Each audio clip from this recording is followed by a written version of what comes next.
First hand তথ্য পেয়েছি। আমাদের যারা নেতাকর্মীরা আছেন, শুভাকাঙ্ক্ষীরা আছেন,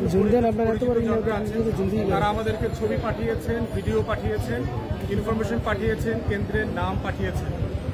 তো আমাদের যে এই 1000-এর যে আপনারা জানেন যে ল্যাবরেটরিতে যে গিনিপিগ টেস্ট করে, আপনি যদি এই 1000-এর টেস্টিং মডেলটা ফলো করি আমরা, তাহলে এবি পার্টির অফিসিয়াল পজিশন হচ্ছে যে ভোট কোনোভাবেই 5 থেকে 7% বেশি করতে পারে না।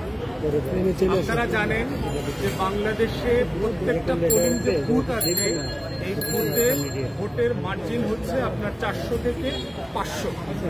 সেন্টারে যে রুম থাকে, এই রুমে সর্বোচ্চ 400 থেকে 500 ভোট কাস্ট করা যায়। আমাদের তথ্য মোতাবেক কোনো সেন্টারেই আমরা 60 থেকে কোনো রুমেই 60 থেকে 80-র বেশি ভোট আমরা দেখি নাই। অধিকাংশ পোলিং রুমে ভোট করেছে 3টা, 7টা, 10টা, 13টা, 23টা, 27টা এরকম। এটা আমাদের তথ্য মোতাবেক। অতএব এবি পার্টির অফিসিয়াল পজিশন হচ্ছে যে আমাদের যে ইলেকশন মনিটরিং সেল ছিল, আমরা যে ফার্স্ট হ্যান্ড রিপোর্ট কালেক্ট করেছি, সেটার ভিত্তিতে বাংলাদেশে গতকালকে যে নির্বাচনী নাটক হয়েছে, এই নাটকের দর্শক 5 থেকে 7% বেশি ছিল না। নাম্বার 2 হচ্ছে যে আমরা যেহেতু বরাবরই বলেছি এটা কোনো নির্বাচন ছিল না। 7ই জানুয়ারি ছিল ফেলানি দিবসে বাংলাদেশের স্বাধীনতা সার্বভৌমত্বকে কাঁটাতারে ঝুলিয়ে দেবার দিন। আমরা আনুষ্ঠানিকভাবে গতকালকে আমাদের স্বাধীনতা হারিয়েছি, পরাধীন হয়েছি, আমাদের সার্বভৌমত্ব হারিয়েছি এবং আমাদের গণতন্ত্র হারিয়েছি।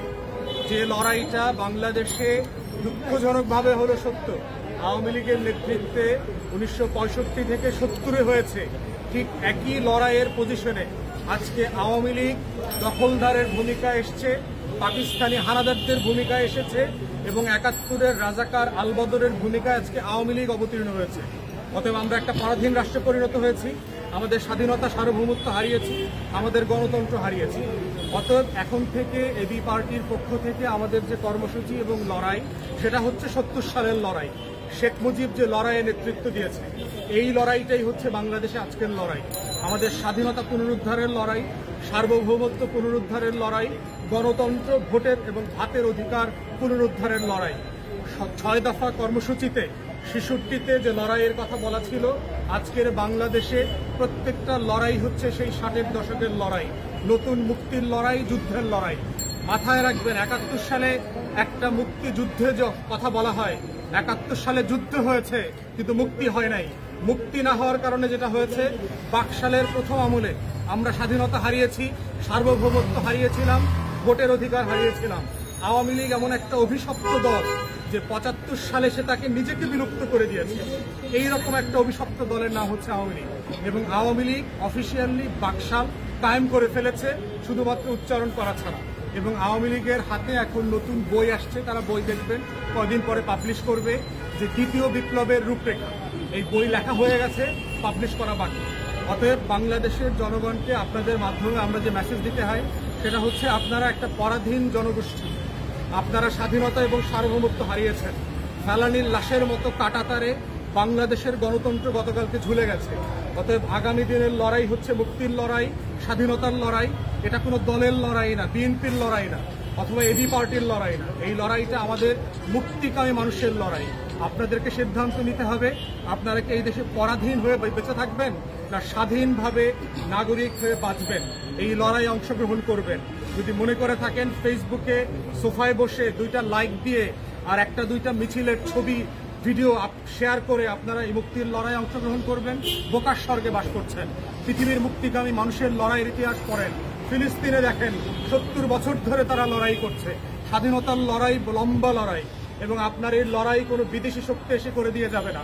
বিদেশিরা আপনার পক্ষে থাকবে, আপনার গণতন্ত্রের লড়াই আপনাকে সাহায্য করবে সরাসরি অথবা পরোক্ষভাবে। কিন্তু রাস্তার যে লড়াই, রাজপথের লড়াই, এটাকে আমাকে, আপনাকে, সবাই মিলে আগামী বছরগুলোতে করতে হবে, যতদিন না পর্যন্ত আমাদের সেই মুক্তি অর্জিত হয়, স্বাধীনতা সার্বভৌমত্ব ফিরে আসে এবং গণতন্ত্র, ভোটাধিকার ফিরে আসে। খুচরা প্রশ্ন করেছেন জাতীয় পার্টির ব্যাপারে। একটা জিনিস মাথায় রাখবেন যে জাতীয় পার্টির জন্ম হয়েছে বাংলাদেশের স্বাধীনতা এবং সার্বভৌমত্বের সাথে বেইমানি করে। এটা মাথায় রাখতে হবে জাতীয় পার্টির ইতিহাস। শহীদ প্রেসিডেন্ট জিয়াউর রহমানের হত্যার সাথে এরশাদ জড়িত ছিল। যেদিন তাকে খুন করা হয় এবং যে মাসে শেখ হাসিনা এই দেশে ফিরে আসেন 1981 সালে, তখন সেনাপ্রধান ছিল এরশাদ। কিন্তু বেগম জিয়া এবং বিএনপির উদারতার কারণে তিনি প্রতিশোধের রাজনীতি করেন নাই বলে এরশাদকে জেলে যেতে হয় নাই, এরশাদের দলকে নিষিদ্ধ করা হয় নাই। কিন্তু ঐতিহাসিকভাবে মনে রাখতে হবে, বাংলাদেশে এরশাদ এবং জাতীয় পার্টির জন্ম হয়েছে বাংলাদেশের স্বাধীনতা সার্বভৌমত্বের বিপক্ষে দাঁড়ায়, এবং শুধুমাত্র আওয়ামী লীগের রাজনীতি এবং শেখ হাসিনাকে পুনর্বাসন করার জন্য জাতীয় পার্টি একটা লম্বা সময় নিয়ে কাজ করেছে। এই জন্য দেখবেন যে এরশাদ যখন ক্ষমতায় ছিল তখন শেখ হাসিনা এবং আওয়ামী লীগ বি টিমের দায়িত্ব পালন করেছে, আবার শেখ হাসিনা যখন ক্ষমতায় এসছে জাতীয় পার্টি বি টিমের দায়িত্ব পালন করেছে। এটা মামা ভাগনার রাজনীতি করেছে। অতএব জাতীয় পার্টি সম্পর্কে কারো মধ্যে কোনো সুধারণা থাকবার কোনো সুযোগ নাই। তারা বেঈমানদের পক্ষে ছিল। 14 সালে তারা বেঈমানি করেছে, 18 সালে বেঈমানি করেছে, 24 সালেও তারা গাদ্দারি করেছে, দেশের মানুষের বিপক্ষে দাঁড়িয়েছে। অতএব জাতীয় পার্টি কয়টা সিট থেকে কয়টা পেল এটা তো লটারির মতো। তারা আপনার আসন মনোনয়ন করে দিয়েছে। আপনারা জানেন, যারা সিনেমায় দেখেছেন,